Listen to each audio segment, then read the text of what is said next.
모든 경기장 도시형. Welcome, ladies and gentlemen, to Antigua Shipyard, and over at the upper right-hand corner of the map, we have our blue Protoss player who has been decimating his opponent so far. He has won 3 games in a row. He is NSHoSeo. And his opponent in the bottom left-hand corner is the legend himself from StarTale, our red Zerg player. That is July. Yep. Definitely one of the nicest pro gamers out there, too. If you happen to see him at an event, don't be afraid to go up and say hi to him. He's a pretty cool dude. He really, really is a super nice guy to talk to. Yep, for sure.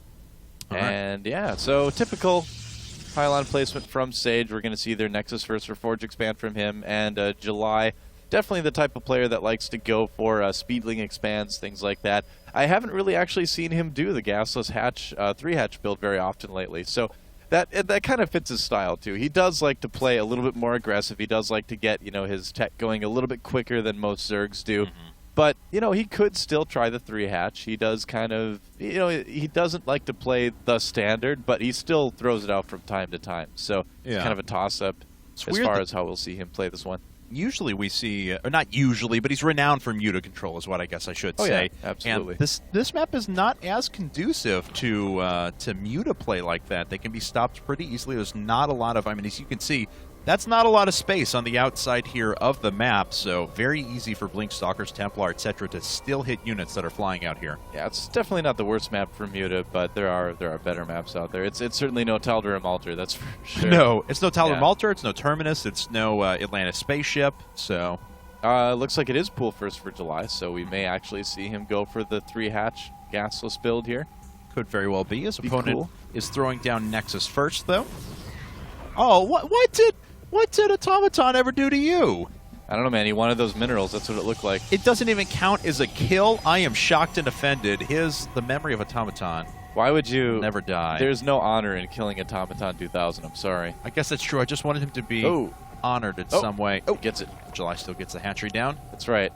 That's one of the things that you don't really have to train for too often in drone school. You don't expect to have to maneuver really quickly to become a building. You go and you work out, you do push-ups and stuff every day as a drone just for the one day where you have to dodge a probe and become a building really quick. It's an odd thing to have to train for, but that's just how it is in the Zerg army. That is true. Yep.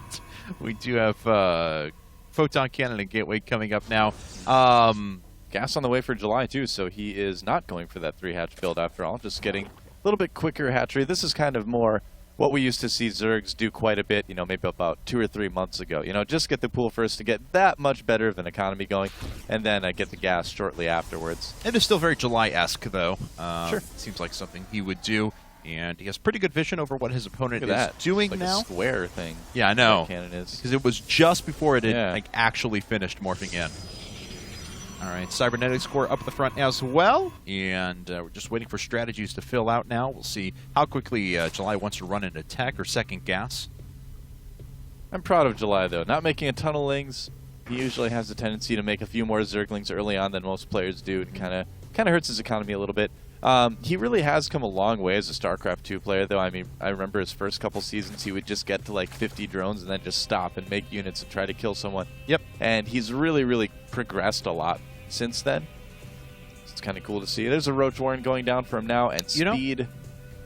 Back when he was doing that, though, to a large degree, before it started getting figured out, it was actually really effective. At first, because he had that killer instinct, he knew, okay, you've overcommitted to economy or you've teched too far, and here's a million lings, banelings, and mutas, and I'm just going to kill you now. Right. You are absolutely right, though, when you say that. He has kind of developed past that, though. July is actually going to do a very aggressive Roach Ling push, it looks like. Yeah. And this is a very July-esque thing to do. This is something that Leenock loves to do as well, and Leenock is kind of like mini July, of course. There it is, 5 Roaches and some Lings on the way from July Zerg, and Zergling Speed getting ready to finish up as well. So what are the defenses for the Protoss player looking like right now? Well, it looks like he's going to lose that probe before scouting anything, of course. Let's see. Or will he? Make sure he doesn't get up the ramp there and see. He needs to hide those roaches, and he does. Good. Okay, all right. Now, the defenses, as you asked before, looks like double Photon Cannon Stargate, double Sentry for now. No zealots or anything being produced. Warp Gate technology is still 60 seconds away from being done. Yeah, and this push is going to come pretty quick from July, and all he needs to do is knock down a building or two and run those links in, and he could be causing a lot of annoyance to Sage. I don't know if this is going to quite kill Sage, because he's got the Stargate on the way, and he's got a third cannon. Okay, so yeah, he saw how hard July tried to keep him out of his base, so just building an extra cannon to stay safe, that's a great decision by Sage. And so now this push by July has a pretty good chance of not really doing a whole lot. Well, there is he cancels it though. Oops, and he's like, oh, there's the roaches coming now. Oh, God, what did I just do? Oh, man. Okay, throws down a gateway to wall, and he'll be able to throw down a couple of force fields as well to help keep July out. He lets the Lings in. He lets the Lings in. Pilot not being attacked yet, but the Photon Cannon is. Probes are being pulled off the line to deal with the Zerglings. This Photon Cannon still a little ways from being done. Second Photon Cannon about to fall as well. More are coming up as quick as possible. There's a Void Ray. There is a Void Ray. He's done a pretty good job of zoning out a lot of the units, though, not being able to get him into the base. He suffered some losses with the Zerglings initially. Now the Void Ray is charged up. 2 kills. Going to get his third here in just a second. The gateway is very close to falling, though. Zerglings are making their way in as well. And he gets a surround on the sentries as well, so July is still doing more damage here. That Void Ray should keep Sage alive, but man, he has taken a lot of damage early on in this game. And July just continuing to press with this, just flooding it with as many Lings as he can possibly get out there. Yeah. Another gateway being put down, but the Lings are able to step through one more time. Oh, and he surrounds those Zerglings again, and is he actually going to go after the probes? No, not going after the probes, okay. Yeah, he's running to the main. All right, and all the Zerglings have actually died up at the front as well, but he is going to take out a few probes here. 39 supply to 49 at the moment. The full wall is down once again, now protected by 3 Photon Cannons. Sage's main is being attacked, but it's not with enough Zerglings to actually kill it. So July is just going to kind of occupy the space for as long as he can against the Void Ray and drone up behind this. Yeah, so nice amount of early damage done by July. Yeah, he kills 13 workers. He's only up by 1 worker after this. Man, canceling that last cannon. Oh my God. That was kind of like the worst case scenario situation for Sage there. I mean, it went from going to be taking almost no damage to taking a lot of damage really quick. But Sage isn't really in that bad of a position quite yet. No. No, absolutely not. He's double chrono boosting out his workers now. He's kept up to July. July going over to LR4 and a couple more gas. He's actually going to be on quad gas here now. Yeah, I mean, when you think about it, that last group of Lings that came in didn't really do nearly anything. No. So that could have been more drones, so July may be overdoing that just a little bit here. But at least he has given himself plenty of time to prepare for this Void Ray. This isn't going to do, anything, obviously. Let's see here. There are 4 Queens already out. LR4 is on the way. Is there an Evolution Chamber so he can throw up Spores? There is, if he needs to put up some Spores, but he's not started any yet. He's just going to rely on Queens. Yep. Looks like Void Ray is going to get that Overlord and then probably turn around. Yeah, taking a little bit of damage, but not too much. Just wanted to make sure he got his Executor title before moving on. Yep, there you go. July looks like he's going to be taking a third pretty soon here, I would imagine, as well. And he does have his macro hatch up as well. Or maybe not. Well, let's see. LR4's done. We're still waiting on any sort of tech. Okay, it is a Hydra Den, yeah. All right, so yeah, he's just going to go Roach Hydra. Try to just overpower his opponent with a big army. The only thing is that he doesn't really have any sort of economic advantage to just overpower his opponent with. Right. So it's going to be interesting to see, how this works out when he actually tries it. He is taking his third now, so yeah, but his opponent is too. So July really not ahead at all against his opponent right now. No, Sage actually going up to Colossi. He was able to get even a couple of those on the ground. It makes those Hydralisks seem a lot less threatening. Yeah, absolutely. Void Ray getting away before taking any damage. That's pretty nice. Yeah, we've got another Void Ray actually going to town on the hatchery. And Queens are slowly going to be sent in. He is charged up, though, and starting to deal some pretty significant damage. Moving off to the... No, okay. He actually could have moved to the side for a little bit. It would have taken the Queen a while to catch up, but decides he doesn't want to take any more unnecessary damage. Well, charged up Void Ray does kill a Queen, too, so I suppose he could have done that if he wanted to risk taking a bit of damage on his Void Ray, but I think he probably chose the smarter move there. Sage playing very patiently this game. Not really getting flustered at all by that early damage, which is kind of cool to see. Going to tickle beam that Overseer to death here in a second. Yep. And Changeling does get in, though, and sees pretty much everything. And, importantly, is going to see that Robo Bay. That Overseer got away, too, by the way. Oh, did it? It did. Oh. He's safe. Can't be tickle beamed to death, apparently. No, guess not. Spire on the way for July. And he did see the robotic space, so he could very well be going Corruptors in this case. But keep in mind, he does like his Mutalisks, so we might decide to make some of those as well. obviously I think Corruptors in this case, especially with the Void Rays out as well, would be a little bit better of a choice. Void Rays are traveling back home now to gather up, collect their thoughts. And July sending in a couple of units now, but he's only got 4 Hydralisks along with this. And July, that is actually going to fall pretty quickly, especially with that Colossus and a couple of Void Rays there. Yeah, I do not know why he's attacking exactly. Oh, maybe just July uses Confuse. It's not very effective. Well, it confused me. Oh, we've got the Void Ray Colossus. Yep, the Void Colossus being formed out of the Void Ray, sticking through the head of a Colossus. Yeah, it's very, very intimidating. Unit. Often rumored, never really seen. July going for a big amount of aggression here. Yeah. Kind of trying to camp out in the middle of the map. He might try to take that gold base as well. Well, let's see. A lot of excess larvae, of course, because he was going to want to spend some of those on those Mutalisks, but he doesn't have a ton of gas built up, so he'll be able to put down 6. Oh, Corruptors. I apologize. It is Corruptors, because he needs to be able to take out those Colossi, but is only able to put 6 up for now.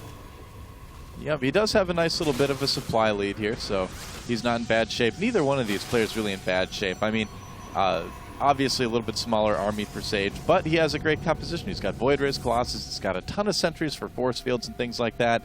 July, I don't believe, he doesn't have burrowed movement quite yet. He just has regular old burrow. So Sage, despite being at a disadvantage in the supply count, is still quite in this game. Yes, he is, especially now with that third base fully kicking in for him. 71 drones to 61 probes at the moment. July making his way out on the map. Sage, though, tears through the front line of Zerglings. Corruptors are now starting to engage, but the Void Rays are already sitting there dealing a little bit of damage of their own. Pretty good force fields there, zoning out quite a few forces. That's going to allow Sage to escape for now. It didn't kill a ton of forces, but it did allow him to back up. Yep, July trying to focus down some of the sentries here, but all in all, kind of an ill-advised attack from our Zerg player, I think. A little bit too aggressive here. I mean, they might have been served better. And look at that, hitting right before +2 finishes. So July not quite paying attention to his upgrades as much as he should be either. And yeah, this is a fight that Sage will need to pull back a little bit from here, or maybe not. Pretty good force fields. And he does lose 1 Colossus right away, and he's dealt with the Corruptor numbers pretty well, but now it looks like they will be enough to finally push them back. Oh, kills the last Corruptor before it's able to get off a couple more shots on the Colossus. The Stalkers are trying to retreat right now. Colossus down to just 45 hit points. Wow, July is still just being very, very aggressive in this case. He really, really wants to win. I think a part of him, too, he is going into the military fairly soon and things like that. And so even though he's said that he's not practicing as much as he used to be, I think there's still a part of July Zerg that certainly wants to be competitive and wants to win games like this. Oh, so, yeah. Yeah, you definitely see that. It almost seems like there's a little bit of desperation in the attack as well, which always kind of makes July entertaining to watch. And we do have 4 Corruptors about ready to join this, but there was a switch over to initially, let's see, yeah, it is actually just Immortals coming out now. There were 2 Immortals produced, but he is going to continue with those. +2 weapons about to hit the field as well. Sage sitting on 67 workers on 3 bases, so his economy is quite good as well. July, he did actually take, looks like they're using the GSL version of the map, so he did take the middle expansion. No gold resources there, though. Yep, that's right. In this case, the gold would have helped him, I think, but yeah, he's maxed out anyway. It's not like he can make any more units right now. Here he goes for another attack. Still a lot of sentries out for Sage. July has quite a large army, though. Yes, he does, and we're going to see if Sage is going to have enough. Colossus finally goes down, but at this moment, the Roaches have to back up. He is. We're going to see a back-and-forth battle, it looks like, in terms of switching in tech, because now the Colossi are down. There was a hard switch to Immortal, so July responds by putting up a bunch of Hydralisks. Yep. And once we see a bunch of Hydralisks, we'll probably see a switch back over to Colossi. So. Getting burrowed movement as well for the Roaches, and I think that's going to be quite good against the force fields. How much detection does Sage have out on the map right now? Does he have any observers currently? He does not, actually. No. Okay, so this burrowed movement could be very useful for July early on. Very much so. Right here. He's getting ventral sacks as well, so we could see some drop action in a bit. Yeah, it should be interesting. All right, well, there's a good number of Hydralisks out. They're sitting on +2 missile attacks. Whoa! Oh, that was fast. It just dispatch of Phoenixes. I realized that was injured, but still. Okay, well, here comes Sage now, as he is going to start zoning out a few of those forces. The Hydralisks, though, were not really affected, so they're still able to fire this entire time. Causes Sage to fall back once again. July still pretty much maxed, just remaxing on Zerglings and Hydralisks as fast as possible, but there's a blink forward. And honestly, July doesn't have a lot of reinforcements coming into the front, or at least they're filtering in very slow. And Sage starting to slowly battle this back. It's now a pure Hydralisk army, and they are falling. Yeah, I think Sage's Blink Micro is really, really overcoming the army of July. I mean, it was a strong, solid army, but Sage just controlled it. The force fields really broke up the amount of surface area that July had to attack through. And yeah, all in all, I mean, July just being very aggressive with this, but not really engaging in the proper places, I think. But here comes a lot of Zerglings and a lot of Hydras. This is more the type of composition that's pretty good against what Sage has, but it's just not enough. There's just too much stuff there. And there's the Blink onto the low ground. Yep, July taking a ton of losses now, and unfortunately with as much as he is reinforcing with, I don't think that it's going to be enough. July is going to fall, and Sage is going to have taken out his 4th member of StarTale. There's the GG. Congratulations. Wow. And Sage is just one game away from all killing StarTale.